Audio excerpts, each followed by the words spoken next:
fourth book in Aisling's journey and in the books we've written, so I think we'd like to feel that readers are satisfied with Aisling's journey so far, especially if they've been following her really closely.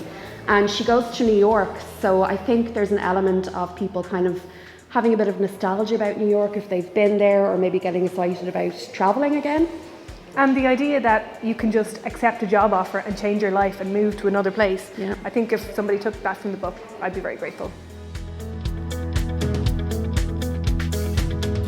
Definitely one of my favourites was Corpsing by Sophie White. It's a non-fiction kind of semi-memoir about her struggles with mental illness and alcoholism, and it's also just a really witty and heartfelt read.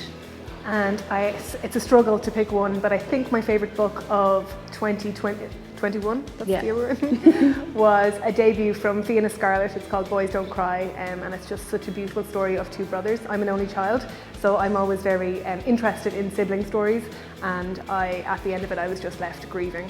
It's really, really sad, but like really beautiful story. Sarah told me that I was going to cry at the end of reading it, and I was like, no, I won't, and then I absolutely did.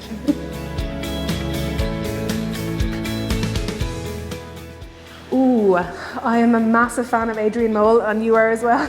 And they're books that I return to all the time, from his first diary up to his most recent one.